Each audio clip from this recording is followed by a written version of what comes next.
Super gene 2 evolution. अध्याय 16 उत्परिवर्ती steel tell बिच्छू। लिन शेन का दिल खुशी से उछल पड़ा जब वह ऊष्मायन कक्ष में गया और कांच के ढक्कन से देखा। उसने स्टील टेल बिच्छू के बेस म्यूटेशन अंडे पर एक दरार दिखाई दी। क्रैक, एक और तीखी आवाज़ और स्टील हार्ड बेस म्यूटेशन अंडे पर कई और दरारें दिखाई दी जो सभी एक केंद्रीय बिंदु से बाहर की ओर फैल रही थीं। क्रैक, दरारों के केंद्र में अचानक छेद हो गया और थोड़ा घुमावदार गहरा काला डंक निकला। इसकी तीखी नोक एक भयावह ठंड के साथ चमक रही थी। इससे पहले कि लिन शेन काले डंक को स्पष्ट रूप से देख पाता, यह अगले सेकंड में अचानक वापस आ गया। क्रैक, लगभग उसी क्षण जब ये वापस आया, काला डंक फिर से बाहर निकल आया और लगातार छेद के कारण अंडे का छिलका टिक नहीं सका और पूरी तरह से टूट गया। एक हथेली के आकार का काला धातु का बिच्छू रेंगता हुआ बाहर आया। उसका शरीर पूरी तरह से काला था। क्या ये स्टील टेल बिच्छू है? लिन शेन ने स्टील टेल बिच्छू को देखा जो अंडे के छिलके को कुतर रहा था। उसके दिल में थोड़ा आश्चर्य हुआ। स्टील टेल बिच्छू, ये बेस वेरिएंट जीव डार्कबर्ड बेस के पास प्रचुर मात्रा में थे और बहुत जल्दी प्रजनन करते थे। बेस म्यूटेशन अंडे की कीमत अधिक नहीं थी। वास्तव में उन्हें भोजन की कीमत के बराबर खरीदा जा सकता था। कई म्यूटेटर जिनके पास स्टील टेल बिच्छू पालतू जानवर थे आम थे, और यहाँ तक कि बिना बेस म्यूटेशन वाले आम लोगों के पास भी स्टील टेल बिच्छू पालतू जानवर थे। लिन शेन ने कई जंगली और पालतू स्टील टेल बिच्छू देखे थे, लेकिन उसने ऐसा कभी नहीं देखा था। साधारण स्टील टेल बिच्छुओं के पास स्टील के रंग के कवच होते थे, जिनमें से अधिकांश में जंग जैसे कुछ धब्बे और बिंदु दिखाई देते थे। फिर भी यह स्टील टेल स्कॉर्पियन पूरी तरह से काला था, मानो गहरे लोहे से बना हो, और नए अंडे से निकले स्कॉर्पियन से थोड़ा बड़ा भी था। बिना सोचे समझे लिन शेन ने जल्दी से अपना कदम उठाया, अंडे के छिलके के कुछ बड़े टुकड़े हटा दिए, जिससे स्टील टेल स्कॉर्पियन भड़क गया। उसने अपने पंजे और पूंछ को हिंसक तरीके से हिलाया, लिन शेन पर हमला करने और अंडे का छिलका वापस लेने की कोशिश की। कई प्रयासों के बाद यह पाते हुए कि वह लिन शेन को बिल्कुल भी नहीं छू सकता, वह केवल पहले अंडे के छिलके के बचे हुए छोटे टुकड़ों को ही खा सकता था। अपना भोजन समाप्त करने के बाद स्टील टेल स्कॉर्पियन ने कुछ चक्कर लगाए और फिर छलांग लगाए, लिन शेन के चेहरे की ओर एक बैरल से निकलने वाले तोप के गोले की तरह हमला किया। लिन शेन तैयार था। उसने अपने सामने पहले से तैयार एक धातु की ढाल उठाई। एक झनकार के साथ स्टील टेल स्कॉर्पियन की पूंछ ने धातु की ढाल पर प्रहार किया, वास्तव में उसमें एक छोटा सा छेद कर दिया। अगर उसके डंक की लंबाई कम न होती तो वह पूरी ढाल में घुस भी सकता था। लिन शेन हैरान और उत्साहित दोनों था। उसके हाथों में जो ढाल थी वह मिश्र धातु के जीवों से बनी थी, जिसे आमतौर पर नियमित स्टील के जीव भेद नहीं सकते थे। एक स्टील टेल स्कॉर्पियन की ताकत और कठोरता ऐसी ढाल को नुकसान पहुंचाने के लिए पर्याप्त नहीं होनी चाहिए, यहाँ तक कि एक वयस्क को भी नहीं। अकेले उस ढाल को तो छोड़ ही दीजिए जो अभी अभी अंडे से निकली हो। ये स्टील टेल स्कॉर्पियन मिश्र धातु की ढाल को भेद सकता था। इसका मतलब था कि इसकी ताकत और कठोरता एक सामान्य स्टील टेल स्कॉर्पियन से कहीं ज्यादा थी। आग के बीज वाले बेस म्यूटेशन अंडे वास्तव में अलग होते हैं, लिन शेन ने सोचा, क्योंकि उसने स्टील टेल स्कॉर्पियन के हमलों को बार बार तब तक रोका जब तक कि वह धीरे धीरे थक नहीं गया। बेस वेरिएंट जीवों को जन्म के तुरंत बाद अपने अंडे के छिलके को खाने की ज़रूरत होती है ताकि बाहर निकलने में खर्च की गई ऊर्जा को फिर से भर सकें, ये सुनिश्चित करते हुए कि उनके पास आगे बढ़ने की ताकत है। इस स्टील टेल स्कॉर्पियन ने अंडे के छिलके का थोड़ा सा ही हिस्सा खाया था, मुश्किल से अपनी ऊर्जा को फिर से भरने के लिए, और जल्द ही ये थक गया। लिन शेन पर हमला करने की ताकत के बिना स्टील टेल स्कॉर्पियन ने कुछ चक्कर लगाए और अचानक अपनी पूंछ को जितना संभव हो सके उतना आगे की ओर झुकाया, जिससे उसका निचला हिस्सा दिखाई देने लगा। पेट भी काले लोहे के कवच की ठंडी रोशनी से चमक उठा। एक क्षेत्र अचानक बाहर निकल आया, एक छोटी सी काले लोहे की चाबी में बदल गया जो लिन शेन की ओर उड़ गई। लिन शेन ने चाबी अपने हाथ में पकड़ी, राहत की सांस ली, ढाल नीचे रखी और बचे हुए अंडे के छिलके के टुकड़ों को स्टील टेल स्कॉर्पियन के सामने रख दिया। बेस वेरिएंट प्राणी जो अभी अभी अंडे से निकला था वह भ्रमित अवस्था में था और कमजोर था, इसलिए उसे लुभाने के लिए अंडे के छिलके का इस्तेमाल करना उसे वश में करने का सबसे आसान अवसर था। इस अवसर को चूकने से उसे वश में करने के भविष्य के किसी भी प्रयास को और अधिक परेशानी होगी। स्टील टेल बिच्छू ने जल्दी से सभी अंडे के छिलके खा लिए। उसका शरीर और भी काला और ठंडा हो गया और उसकी पूंछ पर ठंडी रोशनी की एक किरण टिमटिमा रही थी। बेस म्यूटेशन की चाबी हाथ में लेकर स्टील टेल बिच्छू ने लिन शेन के विचारों को भांप लिया, उसके सामने रेंगते हुए और अपनी पूंछ को ऊपर उठाने के लिए अपने शरीर को घुमाया, जिससे उसके नीचे की चाबी लिन शेन के साथ संरेखित हो गई। लिन शेन ने चाबी डाली और उसे हल्का सा घुमाया और स्टील टेल बिच्छू के शरीर में अविश्वसनीय परिवर्तन होने लगे। स्टील टेल बिच्छू के शरीर के विभिन्न हिस्से घूमने और सिकुड़ने लगे और कुछ ही समय में ये बटेर के अंडे के आकार के एक काले धातु के कैप्सूल में बदल गया। लिन शेन ने पेट कैप्सूल को पकड़ा, बिना किसी प्रयास के चाबी को बाहर निकाला और उसकी नज़र कैप्सूल के किनारे प्रदर्शित जानकारी पर पड़ी। Mutant steel tail scorpion, steel biological creature इवोल्वेबल।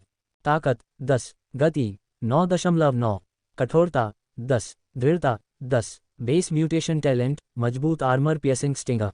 Steel tail scorpion की विशेषताओं को देखकर लिन शेन खुशी से फूले नहीं समाये। हर जगह लगभग स्टील लेवल अधिकतम मूल्य और एक बेस म्यूटेशन टैलेंट जो इसकी आर्मर पियर्सिंग क्षमता को बढ़ा सकता है, एक बेहतर आर्मर पियर्सिंग स्टिंगर।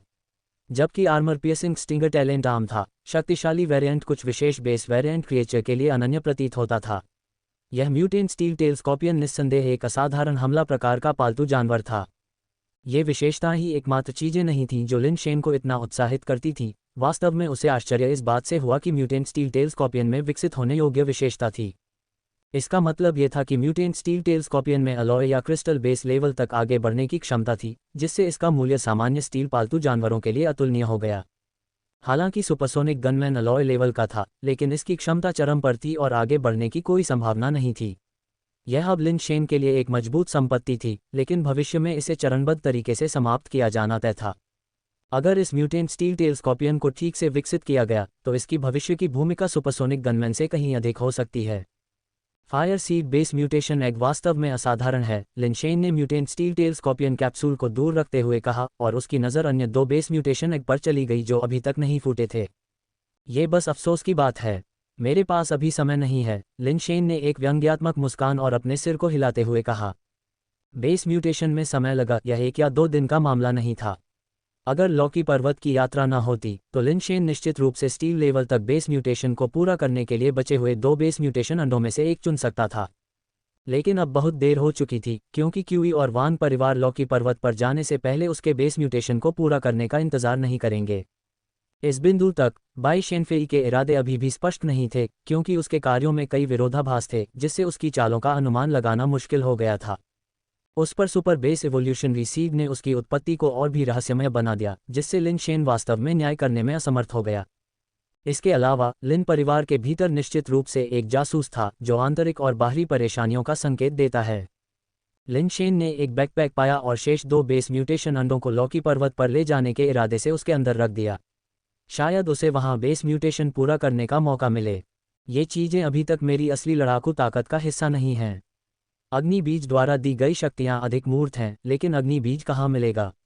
बड़ी संख्या में बेस म्यूटेशन अंडे कहाँ हैं जिन्हें मैंने पहले नहीं देखा है? एक पल के लिए विचार करने के बाद लिन शेन की आंखें चमक उठीं। उसे एक विचार आया कि वह बड़ी संख्या में अपरिचित बेस म्यूटेशन अंडे कहाँ पा सकता है। उस स्थान पर बेस म्यूटेशन अंडे सामान्य नहीं थे, वे असफल हैचिंग मृत अंडे थे। उन बेस म्यूटेशन अंडों से न तो बेस वेरिएंट जीव निकले थे और न ही हैचिंग प्रक्रिया के दौरान पूरी तरह से जम जाने के कारण उनका उपयोग बेस म्यूटेशन द्रव निकालने के लिए किया जा सकता था। अधिकांश को पिघलाकर औद्योगिक सामग्री के रूप में इस्तेमाल किया गया था। हालांकि वे मृत अंडे थे, फिर भी वे बेस म्यूटेशन अंडे थे और लिन शेन अभी भी अपनी किस्मत आजमाने का इरादा रखता था। 3 प्रमुख परिवारों के पास मृत अंडों को संग्रहित करने के लिए विशेष गोदाम थे। लिन शेन को अन्य 2 परिवारों के गोदामों तक पहुंचने के लिए उसे कुछ तरीकों के बारे में सोचना होगा, लेकिन अपने परिवार के गोदाम में जाने में संकोच करने की कोई ज़रूरत नहीं थी। मुझे उम्मीद है कि मृत अंडों का नवीनतम बैच अभी तक कारखाने में नहीं भेजा गया है। लिन शेन एक पल भी इंतजार नहीं करना चाहता था और उस गोदाम की ओर चल पड़ा जहां उसके परिवार ने मृत अंडे संग्रहित किए थे। अध्याय 17 जीवों का असफल विकास। लिन शेन, तुम यहाँ क्यों आए हो? गोदाम का गार्ड कैंग यून लिन शेन को देखकर बहुत हैरान हुआ। कैंग यून लिन परिवार के पुराने अनुचरों में से एक था और कहा जाता है कि अब उसकी उम्र 80 साल से ज्यादा है। वह लिन शेन के माता पिता के जीवित रहने के समय से ही गोदाम के गेट की रखवाली कर रहा था। सबसे बड़ी बहन के कार्यभार संभालने के बाद भी गोदाम के प्रवेश द्वार की रखवाली कैंग यून ही कर रहा था। सबसे बड़ी बहन ने उसे बताया कि जब उसके माता पिता अभी भी जीवित थे तो कैंग यून अक्सर उनके घर आता था, लिन शेन के पिता के साथ कुछ ड्रिंक्स शेयर करता था और इस बारे में शेखी बघारता था। उनके बीच काफ़ी अच्छे संबंध थे। अपने माता पिता के गुजर जाने के बाद कैंग यून उनके घर खाने के लिए उतना नहीं आता था। अंकल कैंग, क्या गोदाम में कोई मृत अंडे बचे हैं? मैं कुछ अपने साथ वापस ले जाना चाहता हूँ, लिन शेन ने सीधे अपना उद्देश्य बताया। मिस लिन कई महीनों से वापस नहीं आई हैं और उनके हस्ताक्षर के बिना मृत अंडों को पिघलाने के लिए कारखाने में नहीं ले जाया गया है। अभी भी काफ़ी मात्रा में अंडे हैं, कैंग यून ने रुककर कहा। उसकी अभिव्यक्ति थोड़ी बदल गई जैसे ही उसने बात जारी रखी, लेकिन लिन शेन, लिन परिवार ने इतने सालों से हमेशा ईमानदारी से व्यापार किया है और हमने कभी किसी को धोखा नहीं दिया है। अगर कठिनाइयां भी हैं तो वे केवल अस्थायी हैं। अगर हम लिन परिवार के सुनहरे साइन बोर्ड को नुकसान पहुंचाते हैं तो बाद में इसे बहाल करना मुश्किल होगा। लिन शेन एक पल के लिए चौंक गए और फिर उन्हें एहसास हुआ कि कैंग यून ने गलत समझा था। कैंग यून ने सोचा होगा कि वह मृत अंडों को म्यूटेशन अंडे की दुकान में वापस ले जाना चाहता था ताकि क्यू तियानफू के साथ प्रतिस्पर्धा करने के लिए घटिया सामान को उच्च गुणवत्ता वाले सामान के रूप में पेश किया जा सके। अंकल कैंग, आप बहुत चिंतित हैं। मैं बस कुछ मृत अंडे लेना चाहता हूं ताकि कुछ ट्रिनकेट बना सकूं, लिन शेन ने सहजता से समझाया। ये ठीक है, लेकिन आप बहुत ज़्यादा नहीं ले जा सकते और आपको उनके लिए हस्ताक्षर करने होंगे। अन्यथा मिस लिन जब वापस आएंगी तो उनका हिसाब नहीं दे पाएंगी, कैंग यून ने कहा और उसने चाबियों का एक गुच्छा निकाला, गोदाम का दरवाज़ा खोलने और लिन शेन को अंदर ले जाने के लिए एक को चुनने से पहले कुछ देर तक टटोला। आमतौर पर मृत अंडों को उनके स्तर के अनुसार तौला जाता है और फिर ग्रेड के अनुसार एक साथ रखा जाता है। आखिरकार उनका उपयोग केवल सामग्री के रूप में किया जा सकता है। लेकिन कैंग यून बहुत सावधान था, यहाँ तक कि स्टील लेवल के मृत अंडों को भी बड़े करीने से व्यवस्थित किया गया था। प्रत्येक पर एक लेबल लगा हुआ था जो अन्य विवरणों के अलावा उसके प्रकार और भंडारण की तारीख को दर्शाता था। लिन शेन देख सकता था कि करीब 1000 स्टील लेवल के मृत अंडे थे, लेकिन इतने सारे अलॉय लेवल के नहीं थे, बस 100 से ज़्यादा। दुर्भाग्य से इन मृत अंडों पर कोई मोज़ेक नहीं था, जिससे लिन शेन कुछ हद तक निराश हो गया। क्या ये सब है? लिन शेन ने कैंग यून से पूछा। सभी स्टील लेवल वाले यहाँ हैं। छोटे स्टोर रूम में अलॉय लेवल वाले का एक हिस्सा भी है और वहाँ एक क्रिस्टल बेस लेवल भी है, लेकिन उस चीज़ का भौतिक मूल्य भी बहुत अधिक है। मिस लिन के हस्ताक्षर के बिना मिस्टर लिन जोंगजेंग भी इसे नहीं ले सकते थे, कैंग यून ने कहा। मुझे बचे हुए मिश्र धातु स्तर के मृत अंडे दिखाने ले चलो, लिन शेन ने बिना किसी प्रतिबद्धता के कहा। बिना कुछ और कहे कैंग यून लिन शेन को मुख्य गोदाम के अंदर एक विशेष छोटे स्टोर रूम में ले गया। छोटा स्टोर रूम लगभग मिश्र धातुओं से बने तिजोरी जैसा दिखता था। भारी मिश्र धातु के दरवाजे को खोलने से पहले कैंग यून ने कई ताले खोले।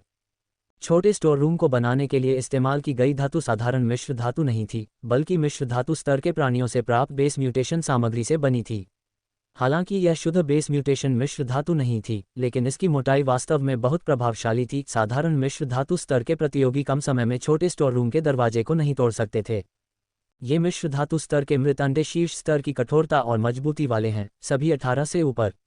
इनका उपयोग कवच बनाने के लिए किया जा सकता है जो स्टील स्तर के म्यूटेटर को मिश्र धातु प्राणियों का सामना करने पर खुद का बचाव करने या जवाबी कार्रवाई करने का मौका देगा। मिस लिन पहले भी आपके लिए स्केल कवच का एक सेट बनाना चाहती थी, लेकिन हमें कोई उपयुक्त कारीगर नहीं मिल पाया, इसलिए इसमें देरी हो गई। कैंग यून ने दीवार के सामने अलमारियों की एक पंक्ति की ओर इशारा करते हुए कहा।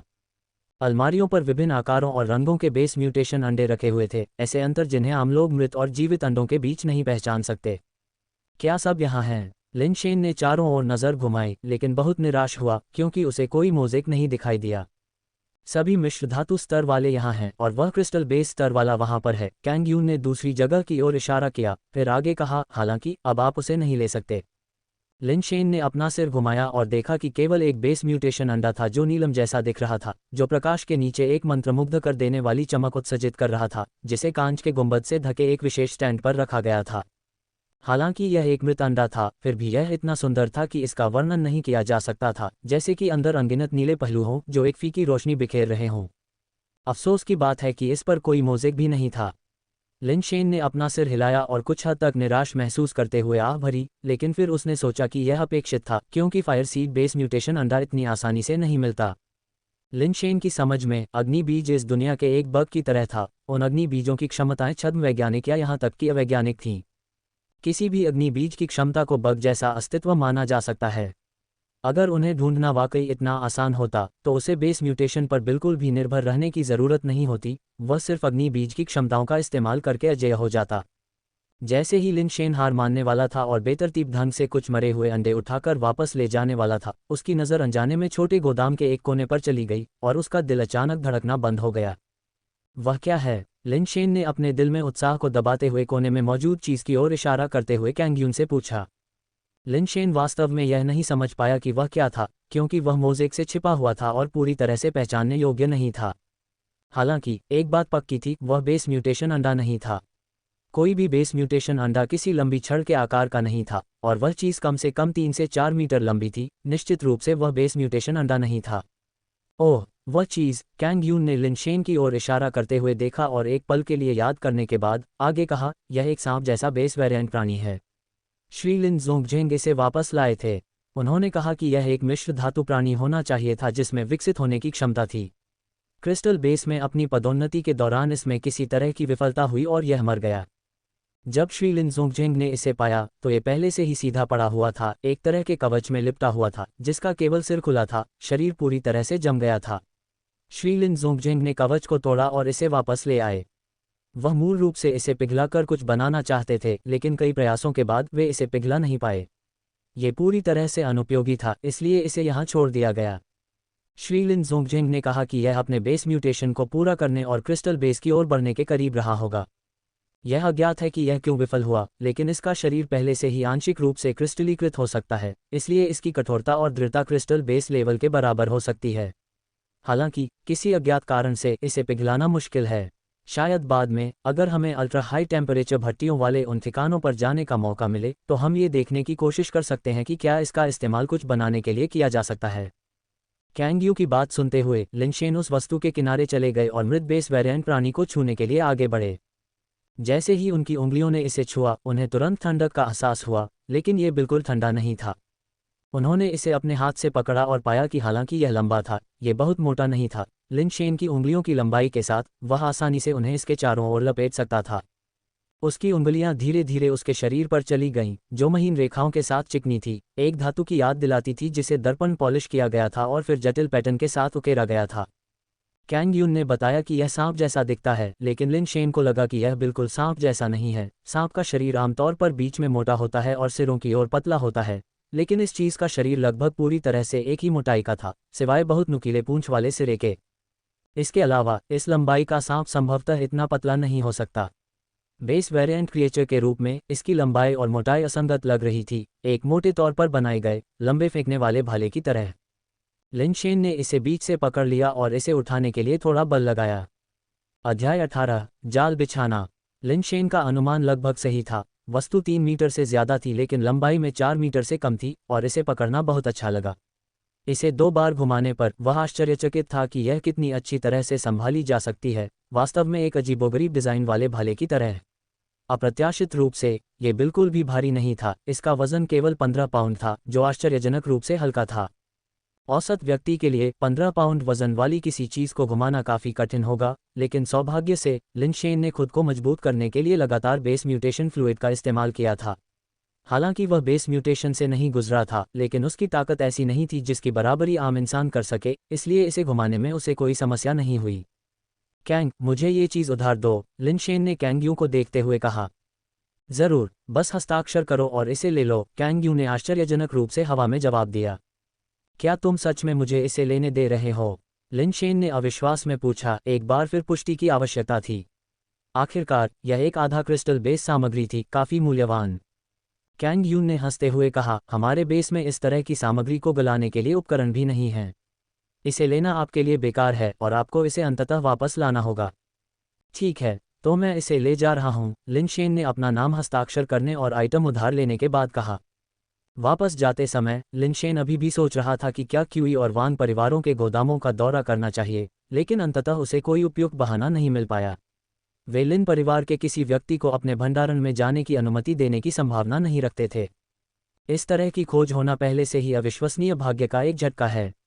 मुझे आश्चर्य है कि यह मेरे लिए किस तरह का अग्नि बीज ला सकता है। लिनशेन की इच्छा थी कि वह तुरंत घर भाग जाए और बिस्तर पर लेटकर उसे गले लगा ले और सो जाए। अपने परिवार की दुकान से गुजरते हुए उसने देखा कि क्यू तियानफू की लॉटरी अंडे की दुकान के बगल में एक खुली जगह पर भीड़ जमा हो गई थी, जो ये जानने के लिए उत्सुक थी कि वे क्या कर रहे हैं। लिनशेन दखल नहीं देना चाहता था और जल्दी से घर जाने का इरादा रखता था, लेकिन फिर उसने भीड़ के बीच क्यू तियानफू को देखा, जो गालियां दे रहा था और बेहद नाराज दिख रहा था। वहां क्या हो रहा है? लिनशेन ने झाओली से पूछा, जो उनकी दुकान के दरवाजे पर खड़ी थी। उसने हंगामा देखने के लिए अपनी गर्दन को ऊपर उठाया। लिन, किसी ने लॉटरी अंडे की दुकान के बगल में एक रिंग टॉस बूथ स्थापित किया है और क्यू फैटी के बहुत सारे व्यवसाय को छीन लिया है। वह गुस्से में फटने वाला है, झाओली ने हंसते हुए कहा। Ring toss? लिनशेन थोड़ा हैरान था। वह निश्चित रूप से सड़क के खेल रिंग टॉस के बारे में जानता था। एक जगह खोजें, विभिन्न पुरस्कार रखें और लोग विक्रेता द्वारा चिन्हित लाइन से प्लास्टिक की अंगूठियां फेंकने के लिए भुगतान करते हैं। यदि अंगूठी किसी पुरस्कार के आसपास गिरती है तो वे इसे ले सकते हैं। इस तरह का सड़क का खेल असामान्य नहीं था, कई मेलों में इसे दिखाया जाता था और कुछ विक्रेताओं ने पुरस्कार के रूप में बेस म्यूटेशन अंडे का भी इस्तेमाल किया। लिन शेन के लिए ये सब कुछ आश्चर्यजनक नहीं था। लिन शेन को वास्तव में आश्चर्य हुआ कि किसी ने क्यू तियानफू की दुकान के ठीक बगल में एक बूथ स्थापित करने की हिम्मत की और विक्रेता काफ़ी साहसी रहा होगा। अजीब बात यह है कि क्यू तियानफू के आमतौर पर बेशर्म स्वभाव के साथ उसने दूसरे के स्टॉल को नहीं तोड़ा। इसके अलावा एक साधारण रिंग टॉस बूथ इतने सारे लोगों को कैसे आकर्षित कर सकता है? ऐसा नहीं था कि इससे पहले किसी ने रिंग टॉस नहीं खेला था। उत्सुकतावश लिन शेन ने बेस वेरिएंट क्रिएचर की लाश को स्टोरेज में रख दिया और फिर भीड़ के बीच से बाहर निकलकर उसे देखने चला गया। इसके बाद उसने जो देखा उससे वह वाकई हैरान रह गया। ये वाकई एक रिंग टॉस बूथ था, लेकिन इसमें सिर्फ एक ही पुरस्कार था। एक व्यक्ति कुर्सी पर बैठा था, उसके सिर के ऊपर बेस म्यूटेशन एग रखा हुआ था, इस रिंग टॉस गेम का एकमात्र पुरस्कार। प्लास्टिक की अंगूठियां खरीदने वाले कई लोग विक्रेता द्वारा खींची गई रस्सी के बाहर खड़े थे और व्यक्ति के सिर के ऊपर अंडे पर अंगूठियां फेंकने के लिए अपनी बाहें आगे बढ़ा रहे थे ताकि वह उसमें फंस जाए। कम से कम 7 या 8 लोग लगातार अंगूठियां फेंक रहे थे और सिर्फ 4 या 5 मीटर की दूरी होने के बावजूद कोई भी व्यक्ति के सिर के ऊपर बेस म्यूटेशन एग पर अंगूठी नहीं फेंक पाया। एक व्यक्ति ने अपनी सारी अंगूठियां इस्तेमाल कर लीं तो उसने तुरंत और पैसे निकाले, विक्रेता द्वारा दिए गए एक डिब्बे में जमा कर दिए और खेल जारी रखने के लिए बेपरवाही से और अंगूठियां ले लीं। लिन शेन ने देखा कि डिब्बे पर 10 युआन प्रति अंगूठी का लेबल लगा था, जो कि सस्ता नहीं था। इतने सारे लोग खेलने के लिए पैसे खर्च करने को तैयार थे। इसका कारण ये था कि दुकानदार के सिर के ऊपर बैठा बेस म्यूटेशन अंडा एक मिश्र धातु बेस म्यूटेशन अंडा था। यहाँ तक कि कम वांछनीय विशेषताओं वाला एक मिश्र धातु आधार उत्परिवर्तन अंडा भी 5 अंकों की राशि में बिक सकता है, इसलिए स्वाभाविक रूप से ये छोटा सा खर्च तुलना में कुछ भी नहीं था। लगातार अंगूठियां फेंकने वालों में क्यू तियानफू भी था, जो फेंकते समय अपनी सांसों में शाप देता था, फिर भी वह कभी भी एक भी अंगूठी नहीं गिरा पाता था, हमेशा थोड़ा सा चूक जाता था। लिन शेन को वास्तव में यह बात हैरान नहीं कर रही थी, बल्कि यह तथ्य था कि आधार उत्परिवर्तन अंडे के नीचे बैठा दुकानदार कोई और नहीं बल्कि वेई वुफू था, जिसने भर्ती बैठक में बहुत ही उल्लेखनीय उपस्थिति दर्ज कराई थी। एक मिश्र धातु उत्परिवर्ती के लिए थोड़ा पैसा कमाना आसान होना चाहिए। बस कुछ स्टील जीवों का शिकार करना इस छोटे से स्टॉल को चलाने से कम जोखिम भरा और अधिक लाभदायक होगा। इसके अलावा किसी भी शक्तिशाली गुट में शामिल होकर वह आसानी से हर महीने 5 अंकों की राशि कमा सकता था। फिर भी वह यहाँ था, एक सड़क स्टॉल चला रहा था और लिन शेन को आश्चर्य हुआ कि वह क्या सोच रहा था। क्यू तियानफू, जो भर्ती बैठक में शामिल नहीं हुआ था, जाहिर है कि वेई वुफू को नहीं पहचान पाया और कसम खाते हुए अंगूठियां फेंकता रहा। अगर उसे पता होता कि वेई वुफू एक मिश्र धातु उत्परिवर्ती है तो वह शायद अधिक शालीनता से व्यवहार करता। जितना अधिक लिन शेन देखता वह उतना ही अजीब लगता। अंगूठियां फेंकने में कठिनाई होती थी। 4 या 5 मीटर दूर से लक्ष्य पर 20 सेंटीमीटर व्यास की अंगूठी फेंकना आसान नहीं था, लेकिन यह बहुत कठिन भी नहीं था। सटीकता ताकत से बहुत प्रभावित नहीं होती है। यह एक हिस्सा अभ्यास है, व्यापक दोहराव के बाद व्यक्ति अधिक कुशल और अधिक सटीक हो जाता है, और एक हिस्सा जन्मजात प्रतिभा है। इस तरह की कम दूरी की अंगूठी फेंकने के लिए किसी को असाधारण सटीकता की आवश्यकता नहीं होती है। थोड़ा अभ्यास, कुछ और प्रयास, और कोई संयोग से लक्ष्य को मार सकता है। हालांकि जब लिन शेन वहां थोड़ी देर के लिए खड़ा था तो उन लोगों ने कम से कम 100 अंगूठियां फेंकी थीं और एक भी संयोग से नहीं गिरी, हमेशा थोड़ा सा चूक गई। क्वी तियानफू ने अकेले ही इस छोटी सी अवधि में कम से कम 20 अंगूठियां फेंकी थीं, जिनमें से कुछ तो बेस म्यूटेशन अंडे से टकराकर उछल गईं, जिससे वह इतना क्रोधित हो गया कि उसने अपनी अंगूठियां जमीन पर पटक दीं। जब लिन शेन को बाजार ले जाता था तो लिन शेन अक्सर रिंग टॉस स्टॉल पर पैसे खर्च करता था, लेकिन शायद ही कभी जीतता था। बाद में उसने अपने दूसरे भाई से उसके लिए कुछ अंगूठियां खरीदी और घर पर लगातार अभ्यास करने के बाद वह जल्द ही 10 में से 8 या 9 जीत सकता था। जब वह अगली बार बाजार गया तो स्टॉल मालिक लगभग रोने लगा। खेल में महारत हासिल करने के बाद लिन शेन को ये कम दिलचस्प लगा और उसके बाद शायद ही कभी खेला। एक अनुभवी के रूप में लिन शेन ने कुछ समय तक देखा और सुनिश्चित हो गया कि इसमें कोई चाल शामिल है। सामान्य परिस्थितियों में किसी को अब तक जीत जाना चाहिए था, उनके लिए लगातार चूकना असंभव था।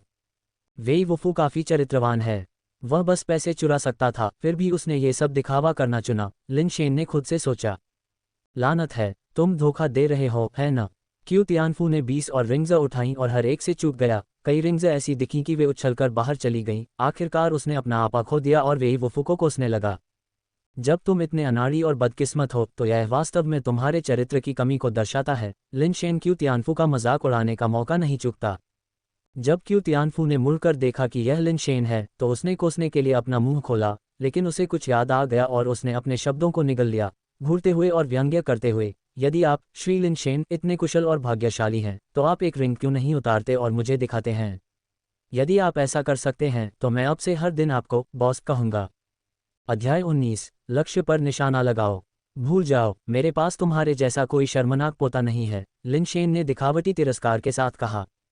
वह जानता था कि वेई वुफू ने क्या चाल चली थी, लेकिन वह ठीक से समझ नहीं पाया कि वह क्या थी, और आगे बढ़ना व्यर्थ होगा, सफल होना असंभव था, इसलिए खुद को मूर्ख बनाने का कोई मतलब नहीं था। मेरे साथ बकवास बंद करो। अगर तुम सक्षम हो तो इसे हुप करने की कोशिश करो। इसे हुप करो और तुम मुझे अपना पोता भी कह सकते हो, मैं इसे स्वीकार करूंगा। अगर तुम नहीं कर सकते तो यहाँ बकवास करना बंद करो, क्यू तियानफू ने लिनशेन की नाक की ओर इशारा करते हुए शाप दिया। लिनशेन जवाब देने ही वाला था कि अचानक वेई वुफू, जो बुद्ध की तरह स्थिर बैठे थे, अचानक बोल पड़े, चाहे इसे लूप करना संभव हो या नहीं, क्यों न इसे आजमाया जाए और पता लगाया जाए।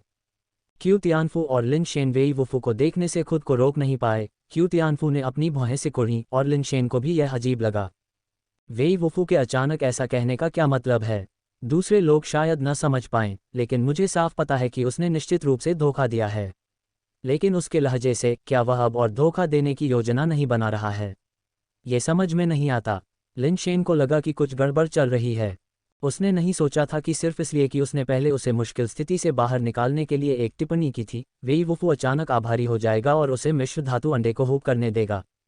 वेई वुफू की ताकत के साथ, भले ही लिनशेन ने हस्तक्षेप न किया हो, क्यू तियानफू उसके साथ कुछ भी नहीं कर सकता था। अगर यह चरम पर पहुंच गया तो निश्चित रूप से क्यू तियानफू को नुकसान होगा। लिनशेन कुछ देर तक ये समझ नहीं पाया कि वेई वुफू के शब्दों के पीछे कोई गहरा अर्थ था या वह बस उससे कुछ पैसे ठगना चाहता था। अभी मैंने कहा था कि तुम धोखा दे रहे हो, और तुमने कहा था कि ऐसा इसलिए था क्योंकि मेरे कौशल, चरित्र और किस्मत खराब थी। अब जब वह तुम्हें कोशिश करने के लिए आमंत्रित कर रहा है तो तुम खुद ही इसे करके क्यों नहीं दिखाते?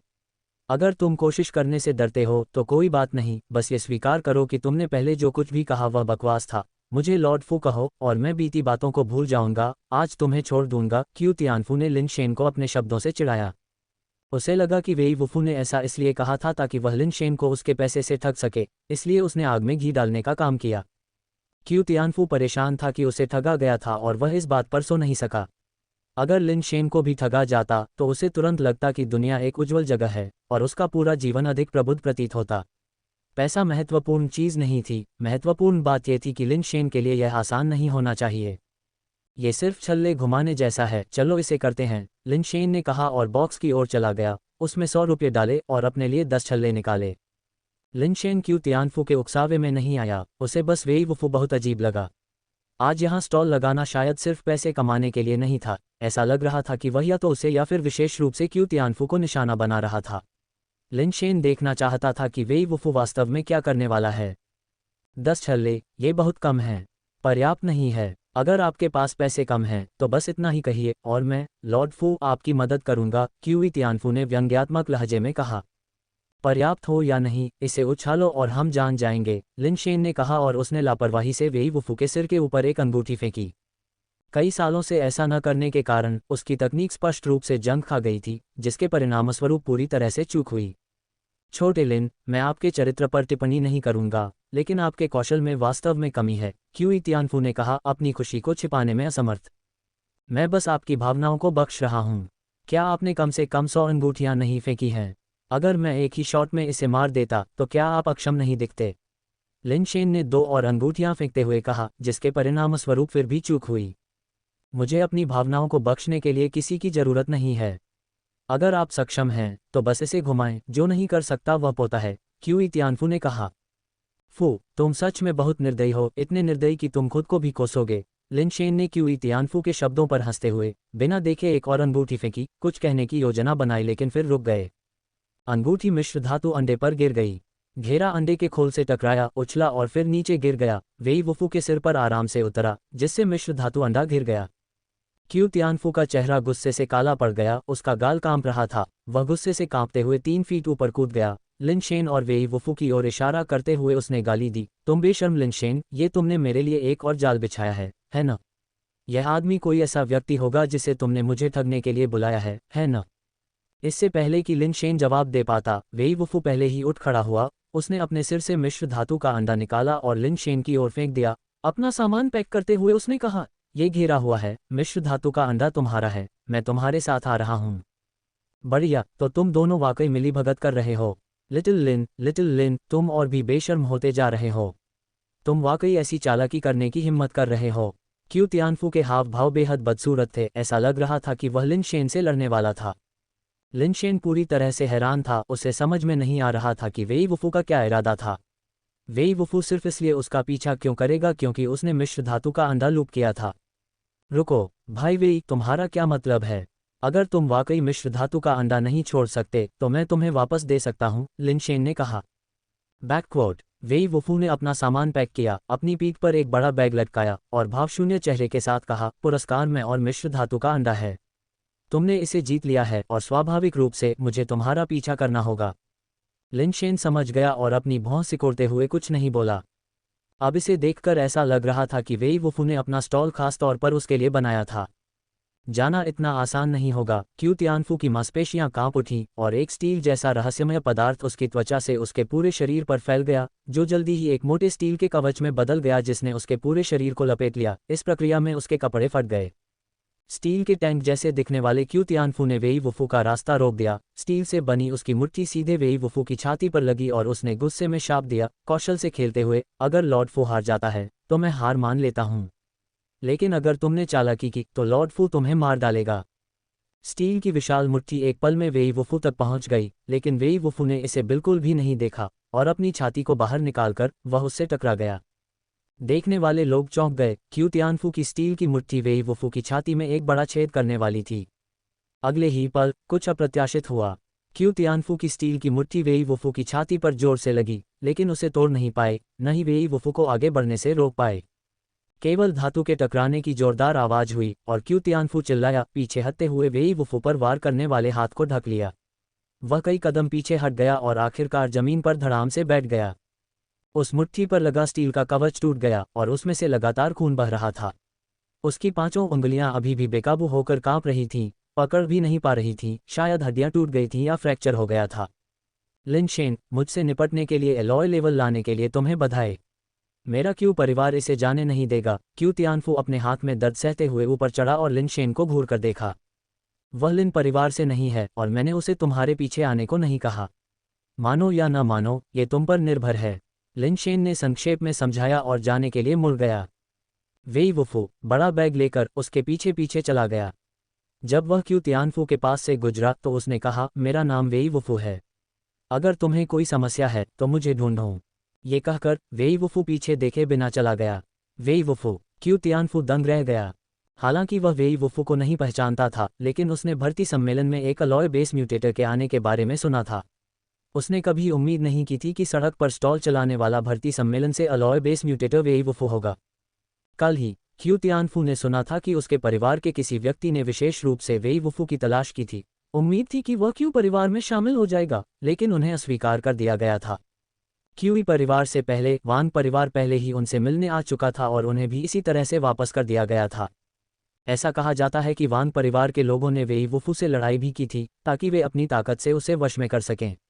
हालांकि वांग परिवार के मिश्र धातु बेस म्यूटेटर को केवल एक मुक्का मारने की जरूरत थी, जिससे उसका मिश्र धातु कवच चकनाचूर हो गया और वह आगे बढ़ने की हिम्मत नहीं जुटा पाया और अपमान में भाग गया। क्यूई परिवार के लोगों के पास मूल रूप से कुछ योजनाएं थीं, लेकिन वांग परिवार की शर्मनाक वापसी को देखते हुए उन्होंने केवल वेई वुफू को शामिल होने के लिए आमंत्रित किया और अस्वीकार किए जाने के बाद लड़ने की हिम्मत किए बिना चले गए। क्यूई परिवार ने अनुमान लगाया कि वेई वुफू एक शीर्ष स्तरीय मिश्र धातु आधार उत्परिवर्ती होना चाहिए, जिसके मिश्र धातु शरीर की कठोरता कम से कम 19 से ऊपर होगी। उत्परिवर्ती जिसके साथ प्रतिस्पर्धा करते हैं वह है जिसका शरीर सबसे कठोर है, इससे कम कुछ भी कचरा है और मिश्र धातु स्तर के भीतर भी अंतर बहुत बड़ा हो सकता है। ऐसे व्यक्ति को क्यूई तियानफू के लिए जाल बिछाने के लिए लिन शेन के साथ सहयोग करने की कोई आवश्यकता नहीं थी। आत्मजागरूक क्यूई तियानफू जानता था कि एक शीर्ष स्तरीय मिश्र धातु आधार उत्परिवर्ती को उससे निपटने के लिए ऐसी जटिल योजना की आवश्यकता नहीं होगी।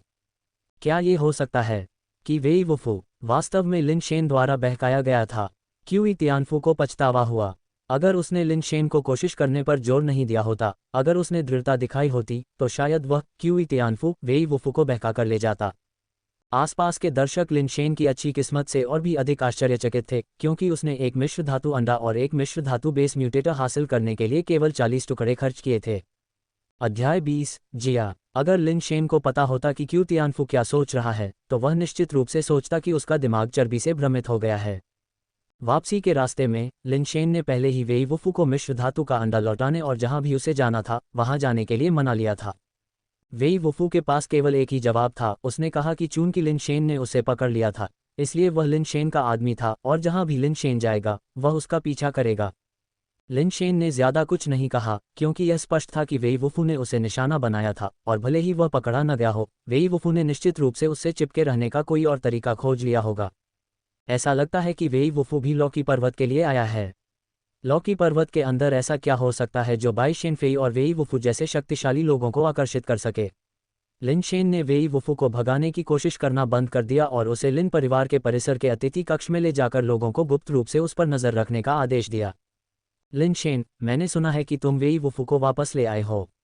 ये जल्दी से आ गया। ये सही है। लिनशेन ने थोड़ा सिर हिलाया। उस वेई वुफू के साथ कुछ गड़बड़ होनी चाहिए। इससे पहले क्यूई और वांग दोनों परिवारों ने उसे शामिल होने के लिए आमंत्रित करने के लिए लोगों को भेजा था, लेकिन उसने उन सभी को मना कर दिया। वांग परिवार के मिश्र धातु बेस म्यूटेटर वांग चुवान ने उसे सबक सिखाने की कोशिश की, लेकिन अंत में उसका मिश्र धातु कवच सिर्फ एक मुक्का मारकर टूट गया। ये ने आह भरी। लिनशेन, तुम्हें ये मुसीबत वापस नहीं लानी चाहिए थी। अगर मैं उसे वापस नहीं लाता तो तुम्हें लगता है कि वह नहीं आता। लिनशेन ने उदासीनता से कहा, उसे आने दो। अब ऐसे कई लोग हैं जो हमारे लिन परिवार के खिलाफ विचार रखते हैं। एक और से कोई खास फर्क नहीं पड़ता। ये कुछ और कहना चाहता था, लेकिन लिनशेन ने उसे रोक दिया। मैंने पहले ही बाई शेनफेई से वादा किया है कि मैं परसों उसके साथ लॉकी पर्वत पर जाऊंगा। क्यूई और वांग दोनों परिवारों के लोग हमारे साथ शामिल होंगे। वापस जाओ और तैयार हो जाओ, तुम मेरे साथ आओगे। इस पर ये की अभिव्यक्ति अचानक बदल गई और उसने उत्सुकता से कहा, लिनशेन, क्या तुम पागल हो गए हो? तुम बाहरी लोगों को लॉकी पर्वत पर कैसे ला सकते हो? मैं उन्हें लॉकी पर्वत पर नहीं ले जा रहा हूँ, ये बाई शेनफेई है जो हमें ले जा रही है, लिनशेन ने उससे कहा। वह शायद ही जानती हो कि लॉकी पर्वत कहाँ है। वह तुम्हें वहां ले जाने के लिए तुम्हें धोखा देना चाहती होगी। मुझे बताओ कि उसने क्या कहा, ये ने उदास भाव से कहा। अगर मुझे नहीं पता कि लॉकी पर्वत कहाँ है तो मुझे धोखा देने का क्या फ़ायदा? लिनशेन ने बाई शेनफेई के साथ अपनी बातचीत की सामग्री को याद किया, जो कि ये के बारे में बात को छोड़कर ज़्यादातर सच थी। ऐसा नहीं हो सकता। अगर यह वास्तव में श्री लिन जोंगजेंग थे जिन्होंने उसे तुम्हें लॉकी पर्वत पर ले जाने के लिए कहा था, तो मैं इसके बारे में कैसे नहीं जान सकता? ये की अभिव्यक्ति अप्रत्याशित रूप से उतार चढ़ाव वाली थी। हाँ, मेरे पास इस बार जाने के अलावा कोई विकल्प नहीं है। लॉकी पर्वत कहाँ है और वहाँ क्या है, तुम मुझे अभी बता सकती हो, है ना? हमें पहले से तैयारी करनी होगी, लिनशेन ने ये को घूरते हुए आग्रह किया। लिनशेन, क्या श्री लिन जोंगजेंग ने वास्तव में तुम्हें लॉकी पर्वत के बारे में कुछ नहीं बताया? ये ने झिझकते हुए पूछा। नहीं, लिनशेन ने सीधे उत्तर दिया। ये ने लिनशेन को काफ़ी देर तक देखा और फिर कहा, अगर मिस्टर लिन जोंगजेंग ने तुम्हें नहीं बताया तो ज़रूर कोई कारण होगा। अगर मैं तुम्हें बता दूंगी तो मैं गलती से उनके लिए चीज़ें गड़बड़ कर सकती हूँ। चलो ऐसा करते हैं, चूंकि हम पहले ही बाई शेनफेई के साथ जाने के लिए सहमत हो चुके हैं, इसलिए हम पहले उसके साथ लॉकी पर्वत पर जाएंगे और देखेंगे कि वह वास्तव में क्या कर रही है। ये ने एक पल के लिए सोचा और फिर कहा, हमारे पास घर पर केवल कुछ अलॉय बेस म्यूटेटर बचे हैं। हमें सोचना होगा कि किसे अपने साथ ले जाना है। हमें कम से कम 2 अलॉय बेस म्यूटेटर छोड़ने होंगे ताकि क्यूई और वांग परिवार किसी भी अवसर का फ़ायदा न उठा सकें। इसकी कोई ज़रूरत नहीं है। मिस्टर लिन जोंगजेंग और मिस्टर लिन जोंगजेंग के यहाँ न होने पर भले ही हम सभी अलॉय बेस म्यूटेटर ले लें, हम क्यूई और वान परिवारों के मुकाबले में नहीं होंगे। इसलिए मैं सिर्फ तुम्हें ले जाने की योजना बना रही हूँ। अगर वह वेई वुफू हमारे पीछे आने पर जोर देता है तो हम उसे साथ ले आएंगे, लिनशेन ने कहा। ये सही नहीं है, ये ने तुरंत अपना सिर हिलाया। ये सबसे अच्छा है कि वे लिन परिवार की संपत्ति की रक्षा के लिए बेस पर रहें। श्री लिन जोंगजेंग और श्री लिन जोंगजेंग के साथ हमें कोई नुकसान नहीं होगा, लिनशेन ने फिर से बीच में टोका। क्या होगा अगर श्री लिन जोंगजेंग और श्री लिन जोंगजेंग फंस गए और भाग नहीं पाए? ये ने आग्रह करना जारी रखा। अगर वे खुद की रक्षा नहीं कर सकते तो हमारे लिए कुछ अलॉय बेस म्यूटेटर लाने का क्या फ़ायदा होगा? लिनशेन ने शांति से कहा, हाँ, तो ये तय हो गया है। अगर आपको लगता है कि यह बहुत खतरनाक है तो बेस पर रहें और घर की रखवाली में मेरी मदद करें। मुझे आपके साथ रहना है, लिनशेन। भले ही मैं इस पुराने जीवन को जोखिम में डालूं, मुझे आपकी सुरक्षा सुनिश्चित करनी होगी। अन्यथा मैं मिस्टर लिन ज़ोंगजेंग का सामना कैसे कर सकता हूँ? ये ने उत्साह से कहा। तो ये तय हो गया है। वापस जाओ और तैयार हो जाओ। हम परसों सुबह जल्दी निकलेंगे, लिन शेन ने निष्कर्ष निकाला। बैकक्वोट, ठीक है, मैं वापस जाऊंगा और तैयारी करूंगा, ये ने जाने का इशारा करते हुए कहा, लेकिन जिस क्षण वह मुड़ा, उसने अचानक लिन शेन की छाती पर दबाव डालने के लिए हाथ बढ़ाया। ये की गति बहुत तेज थी। संघर्ष के 7 चरणों की वृद्धि के बिना लिन शेन के पास प्रतिक्रिया करने का कोई मौका नहीं था इससे पहले कि ये की हथेली उसकी छाती पर दब जाती। लिन शेन को केवल एक जबरदस्त ताकत महसूस हुई जो उस पर आ रही थी, जिससे वह अनजाने में कई कदम पीछे हट गया, और यह सब ये ने अपनी अधिकांश ताकत को आश्चर्य में रोक कर रखा। लिन शेन, तुम, ये ने लिन शेन को आश्चर्य और संदेह के मिश्रण से देखा। ये सही है, मैं एक अलॉय म्यूटेटर नहीं हूँ, न ही एक स्टील म्यूटेटर, मैंने बेस म्यूटेशन नहीं करवाया है, लिन शेन ने शांति से कहा। तो फिर तुमने कैसे? ये ने पूछा, अभी भी संदेह में। सुपरसोनिक गनमैन को वश में करने में सक्षम होना पूरी तरह से इसलिए था क्योंकि श्री लिन ज़ोंगजेंग ने मुझे अतीत में मेरी जान बचाने के लिए कुछ दिया था। दुर्भाग्य से इसका उपयोग केवल एक बार किया जा सकता था। उस स्थिति में मेरे पास इसका उपयोग करने के अलावा कोई और विकल्प नहीं था, लिन शेन ने समझाया। लिन शेन, तुमने वास्तव में बेस म्यूटेशन नहीं करवाया है। ये को अभी भी विश्वास करना मुश्किल लग रहा था। खुद ही देख लो। लिन शेन ने अपनी आस्तीन ऊपर की और ये की ओर हाथ बढ़ाया। ये ने लिन शेन की त्वचा और हड्डियों को ध्यान से महसूस किया। बेस म्यूटेशन के बाद बिना किसी म्यूटेटर क्षमता का उपयोग किए भी शरीर में परिवर्तन होंगे, खासकर हड्डियों में, जो आम लोगों की तुलना में अधिक सघन और सख्त होंगी। ये कुछ ऐसा था जिसे नकली नहीं बनाया जा सकता था। एक स्पर्श से ये निश्चित रूप से जान गया कि लिन शेन बेस म्यूटेशन से नहीं गुजरा है। लिन शेन, बेस म्यूटेशन से गुजरे बिना गॉड माउंटेन जाना तुम्हारे लिए बहुत खतरनाक है, ये ने लिन शेन को अजीब भाव से देखते हुए कहा। चिंता मत करो, तुम मेरी रक्षा करोगे, है न? इसके अलावा अगर मैं कह भी दूं कि मैं अभी नहीं जाऊंगा, तो क्या क्यूई और वान परिवार सहमत होंगे? भले ही क्यूई और वान परिवार सहमत हों, क्या बाई शेनफेई इसे स्वीकार करेंगे? लिन शेन ने अपनी बांह पीछे खींची और अपनी आस्तीन नीचे गिरा दी। लिन शेन, निश्चिंत रहो, मैं ये अपनी जान की कसम खाता हूं कि मैं तुम्हारी सुरक्षा सुनिश्चित करूंगा, ये ने गंभीरता से कसम खाए। बस इतना ही होगा, वापस जाओ और तैयार हो जाओ। मैं इस यात्रा के लिए तुम पर भरोसा कर रहा हूँ। ये को विदा करने के बाद लिन शेन गहरी सोच में डूब गया। उसने महसूस किया कि ये के बारे में संदिग्ध बातें बढ़ रही थीं, जिससे वह अविश्वसनीय हो रहा था।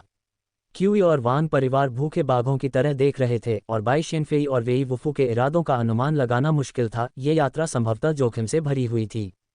लिन शेन को बाई शेनफेई और ये पर भरोसा करने के बारे में संदेह था, क्योंकि श्री लिन ज़ोंगजेंग और उनके दूसरे भाई ने हमेशा कहा था कि चाहे कुछ भी हो जाए, वे लिन शेन को जोखिम नहीं उठाने देंगे। इसलिए यह विचार कि उन्होंने लिन शेन को लॉकी पर्वत पर भेजा था, वह कुछ ऐसा था जिस पर उसे संदेह था।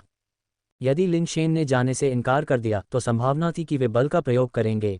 न केवल लिन शेन को लॉकी पर्वत पर जाने के लिए मजबूर किया जाएगा, बल्कि लिन परिवार, जिसे उसके बड़े भाइयों और बहनों ने कई वर्षों में कड़ी मेहनत से बनाया था, को भी बहुत बड़ा झटका लग सकता था। इसलिए उसके पास कोई विकल्प नहीं था। मुझे अपने लिए कुछ और चिप्स इकट्ठा करने चाहिए। मुझे उम्मीद है कि यह अग्नि बीज उपयोगी होगा। लिन शेन ने बेस वेरिएंट क्रिएचर के शरीर को, जो एक भाले जैसा दिखता था, अपने बिस्तर के पास रखा और लेट गया। वेई वुफू से मिश्र धातु अंडा लिन शेन के कब्जे में था, लेकिन अंडे सेने में समय लगेगा, शायद किसी भी तत्काल उपयोग के लिए बहुत लंबा समय।